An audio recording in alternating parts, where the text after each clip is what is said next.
Hey there. Can you hear me? You can hear me? Fantastic! So, hey, I wanted to make a really quick video about how to solo queue in the forges. Since Black Armory, we got the ability to have a little bit of agency in our grind, and there's a lot of really good stuff in the forges to go after and chase. So I wanted to make a really quick guide for those that like to solo queue, like myself, on how to be as optimal as possible while also using a Warlock, because let's face it, they're the best for PvE. So in the background, what I'm going to have is B-roll footage for each different forge. First, we're going to be looking at the Volunder Forge, and the loadout that I'm going to be using isn't really going to change too often. There's a lot of different weapons that you can get away with using in the Volunder Forge. I know the Ikelos Shoddy is extremely good, but based on the type of role that I'm fulfilling in the forge, I'm going to be using a sniper rifle along with the Ace of Spades, and then I'm also using my trusty Hammerhead. To back that up, I'm going to be using Phoenix Protocol along with Well of Radiance to support my team and to generate super energy as much as possible. You can get away with using Lunafaction Boots. Lunafaction Boots are very good. And there's no real set thing that you really have to use in the Volunder Forge. I know that some other subclasses you could use are Devour. Devour is fairly reasonable. I think Nova Warp is actually also pretty decent if you're going to be doing some of the ad clearing. And then also the Attunement of Chaos is also fairly decent if you're doing the ad control kind of playstyle. But we're going to be using the Well of Radiance because it's a better support role, and it helps get those really quick, crisp boss kills. The alternative is using the Attunement of Control. I think that this one's pretty decent here. You can even get away with using some of the other Stormcaller supers in this forge, as opposed to the other ones, where I don't recommend doing that. But I think that this is a fairly decent way to go. The problem with Well of Radiance is that if you have multiple Warlocks in the same forge and they're all on Well of Radiance, you end up having this negating benefit where you only really want one Well of Radiance and then you want two DPS supers along with high DPS weapons as well to back up that nice damage so you can get in and get out and maximize your grind time as much as possible. So I'm not going to be doing any of the secret stuff in this, but the main point of this loadout is to cover a lot of different ranges. Ace of Spades is an extremely good primary weapon that has a lot of upside and utility. And then a sniper rifle to maximize on range. I'm going to try and stay to this side of the map because if you stay on this side of the map and have one character on this side of the map, the not cave side, the open side, you can cover a lot of different ranges. There's not as many ads that spawn on this side of the map. As far as the blue ads are concerned, most of those are going to be in Wave 1 and Wave 2 on the far side of the map.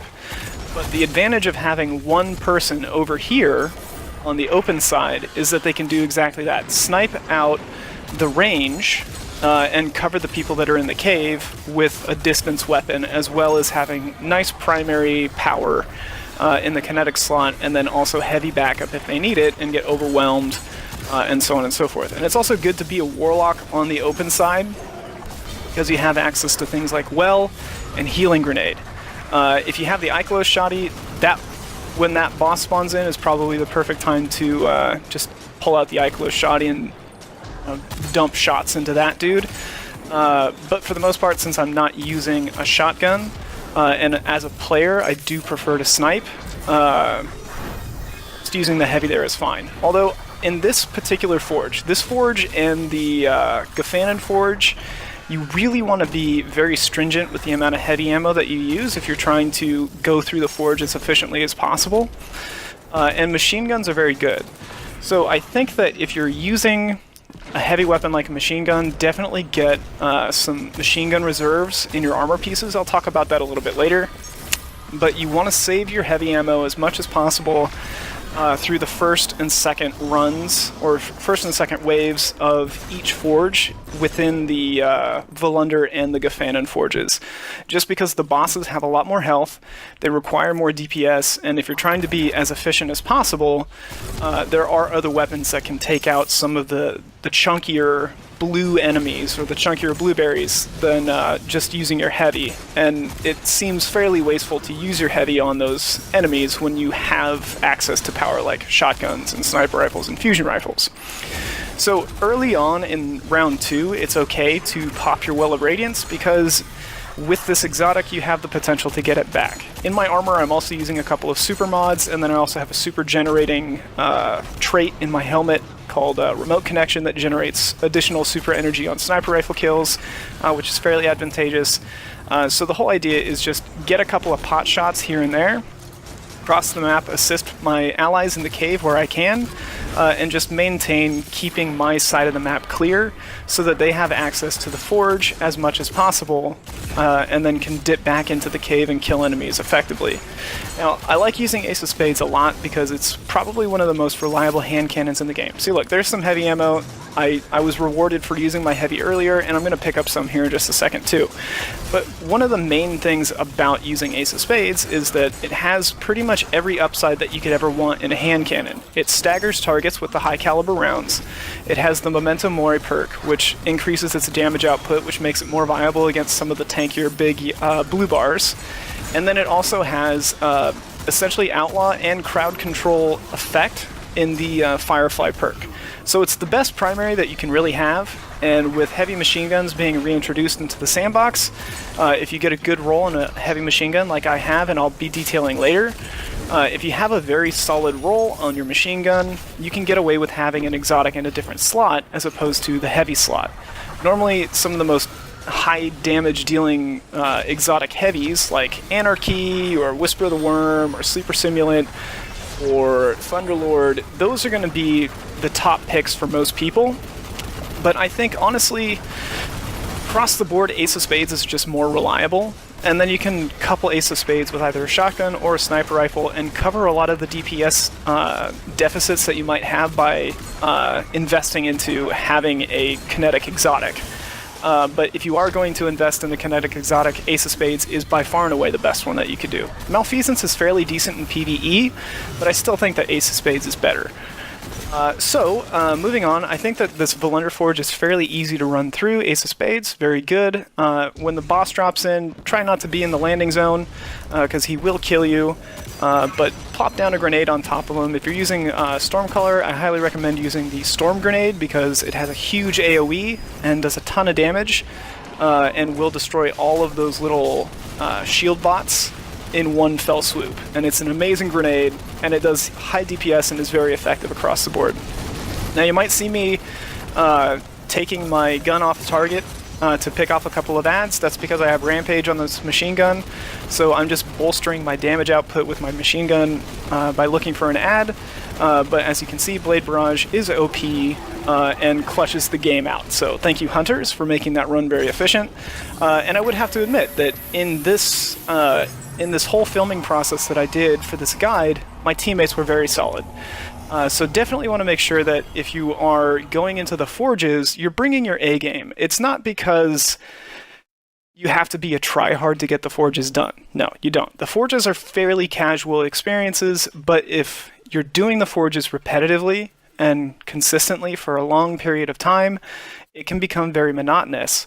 And you want to go in there and get it done as fast as possible, not only for yourself and your own sanity, but for your teammates' sanity as well. So go in prepared to do it as fast as possible, because you want to get the loot.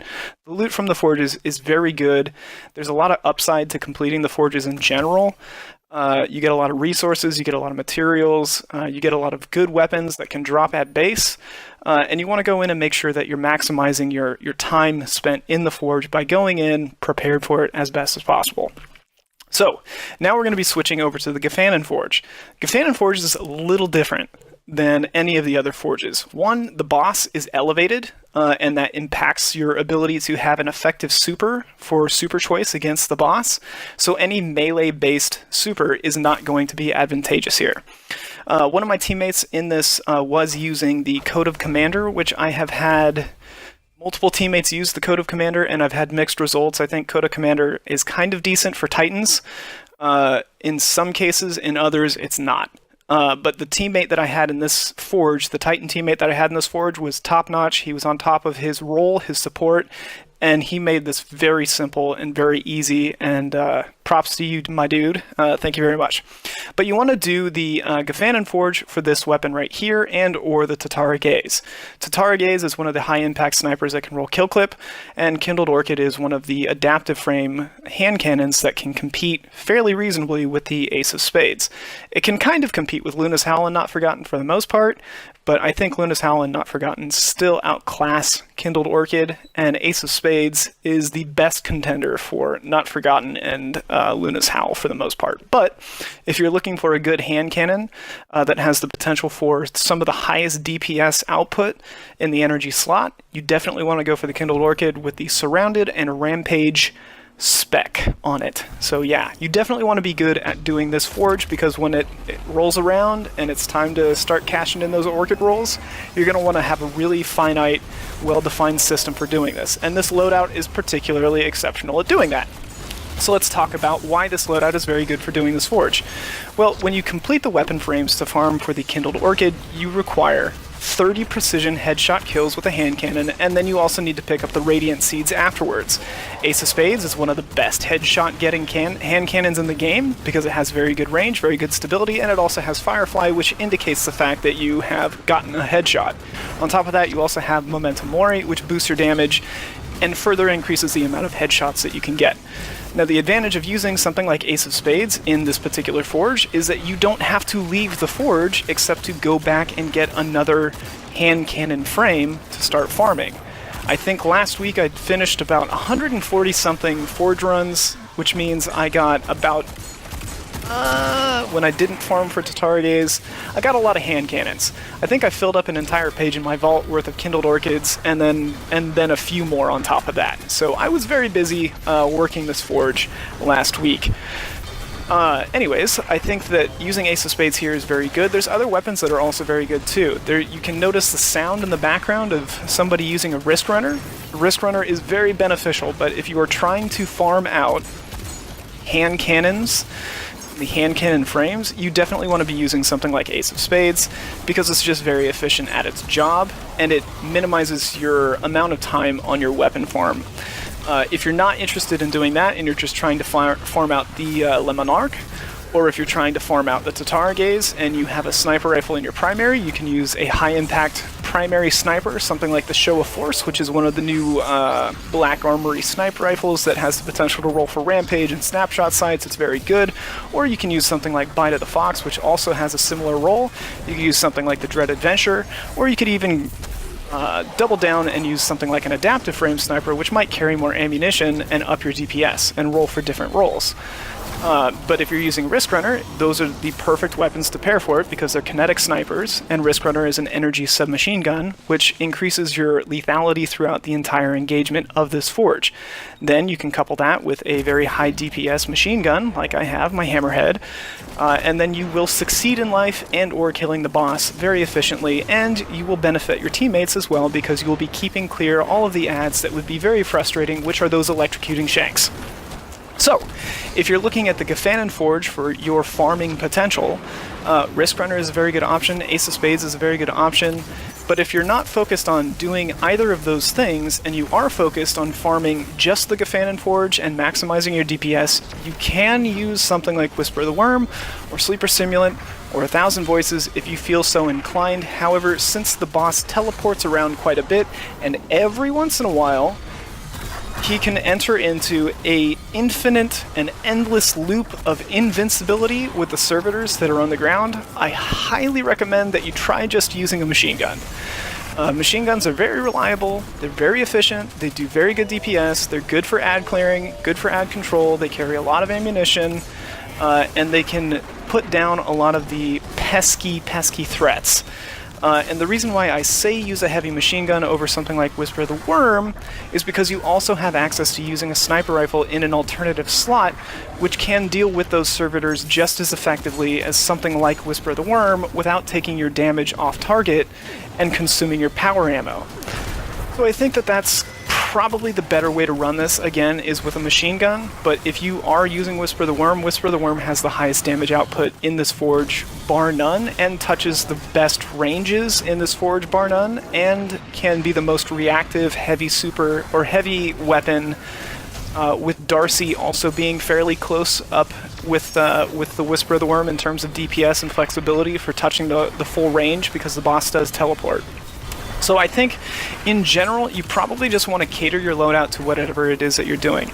If you're just trying to run the Forge complete for Le Monarch, and you're just looking to run through it as fast as possible and easily as possible, put on a kinetic sniper rifle, use the Risk Runner, and then use an LMG in the heavy. Don't use a rocket launcher with cluster bombs, because rockets and cluster bombs won't do as much damage to the boss, because the cluster bombs will fall to the ground, and that will minimize the amount of damage that your rocket is actually doing.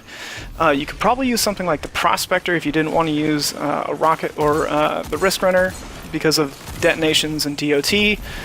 Anarchy, I hear, is also fairly decent. I don't have that yet, but there are a lot of different options that you can use in terms of ease of use. If you're just looking to maximize your DPS, I highly recommend you use a high DPS super, like I am using in the background. Because this boss teleports and moves and has a very large health pool, you want to be putting out as much damage as possible. See, this Titan, he knows what he's doing. I love it when I play with Titans that know what they're doing, or when they're using melting points efficiently. God, it feels so good when you have a nice fluid team in a solo queue environment. It's so nice, so nice. I can't stress it enough. Be good to your fellow players, especially when you're farming. But if you're looking to farm a specific weapon or a specific gun, or you want some flexibility while you're farming for a specific weapon or a specific gun, this loadout is probably the best loadout that you can use. You have a high impact snipe in the kinetic, or in the secondary or the energy slot, and then you have the Ace of Spades, which is a headshot machine in PvE and has some of the best DPS for a primary exotic in the game, and then you also have access to a very efficient heavy weapon in the form of a heavy machine gun. So again, I think that that's the best way to run the Gefanen Forge if you're farming. And let's take a look at the new and third forge, not the final forge, but the third iteration of the forges, the Izanami Forge, I believe is what it's called. I was thinking Satao, but it's actually the Satao tribe. So let's check out a little bit more of the specifics of this particular loadout. If you're trying to see kind of like the nitty-gritty details of this loadout in particular, like what I use on my armor, all that kind of stuff, I can talk about it a little bit more in depth. A lot of it will come down to RNG and the amount of time that you have invested in the game, finding perfect armor perks and all that kind of stuff. But Fireteam Medallions can help you out there, so do that. But yeah, there are some factors that come into making a build like this work. So I'm using 4 super cooldown mods. I have a an enhanced hand cannon reloader in my arms. I have unflinching energy aim in my chest piece, which couples with my sniper rifle. And then I also have hand cannon reserves in my chest piece. I have enhanced hand cannon dexterity in my legs, a kinetic ammo finder in my legs, as well as Better Already in my bond, and a shotgun scavenger in my bond, and then in my arms I also have a shotgun scavenger. In my helmet I have a remote connection trait, as well as a heavy machine gun reserves trait. Alternatively, I have a shotgun reserves trait as well, but I think that those are more for PvP. So, in this, the Izanami Forge, this is a little bit different. There's a little bit more of a role designation in the Izanami Forge. If you're on a Warlock, I think your best option is to play on one of the extended platforms away from the Forge, because you have access to things like your Healing Grenade, and you have access to things like a Healing Rift, as well as a Well of Radiance. But we won't be using our Well of Radiance for the entire first round of the Izanami Forge. We'll be saving that for the second round, and we'll be saving it for a very specific reason, and I'll get to that in just a second. But what we are going to do is we're going to focus on trying to keep one side clear. If you are looking for the easier side, the left side, if you're looking away from the forge towards the entrance of the Izanami Forge, is the easiest side bar none, in terms of adds and in terms of ad population. And I remember here in this game, I loaded into this solo, on my own. Right here is where I'm going to be placing my Well of Radiance, and I'll get to that later. But I did load into this Izanami Forge solo, and a lot of players might find that nerve-wracking or something to complain about, but really if you can just hold off the ads for the most part, you can keep clear the ads, you can buy enough time to wait for people to load into your instance.